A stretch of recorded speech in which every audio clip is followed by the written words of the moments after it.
Drama serial पहली बारिश में हम देखेंगे कि नवाल के सामने मानी का सच आ जाता है कि मानी उसको पसंद नहीं करता और वो उससे शादी नहीं करना चाहता।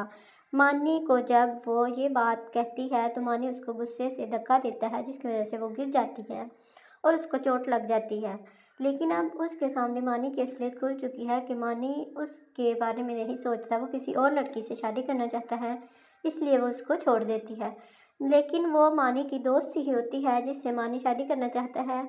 अभी तक नवाल को इस बारे में नहीं पता। निम्रा इस सच को छुपाना चाहती है और मानी से कहती है कि मैं उसकी बहुत अच्छी दोस्त हूँ और तुम ये बात उससे नहीं शेयर करोगे।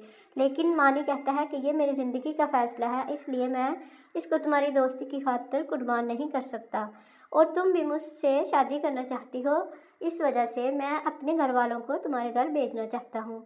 नवाल को जब ये पता चलता है कि मानी सिर्फ निम्रा से शादी करना चाहता है तो उसके पैरों से ज़मीन निकल जाती है कि ये मेरी दोस्त थी और इसने मुझसे कोई बात शेयर नहीं की।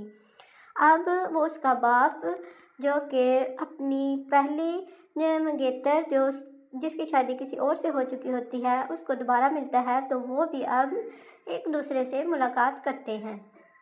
जब उसका बेटा ये देखता है कि अब बाप के रंग बदल चुके हैं और वो अब पहले जैसा नहीं रहा, तो वो बहुत कुछ सोचता है। लेकिन जो नवाल होती है वो इसको कहती है कि अब तुम्हारा हमारे घर में आना जाना बिल्कुल बंद, हम अब कोई भी रिश्तेदारी तुमसे नहीं रखना चाहते। नवाल की माँ उसको बहुत समझाती है और कहती है कि अच्छा हुआ इस रिश्ते का एंड शुरू में ही हो गया, क्योंकि इसके बाद तुमको सारी ज़िंदगी फिर एक ऐसे शख्स के साथ गुजारना पड़नी थी जो कि तुमको दिल जान से नहीं चाहता, इस वजह से उसको भूल जाओ। अब दूसरी तरफ उसका बाप जो है वो इस रिश्ते के बारे में इतना रज़ामंद नहीं होता, लेकिन वो अपने बेटे की खुशी की खातिर मान जाता है। अब अपने रिश्ते को कायम करने के लिए वो ये सोचता है कि जिसके साथ वो अपना रिश्ता बनाना चाहता था वो उसी की बेटी है, तो वो ये सोचता है कि अब मेरा रिश्ता कायम नहीं रह सकता, क्योंकि वो अपनी बेटी की खुशी को तरजीह देगा और उसको भूल जाएगा।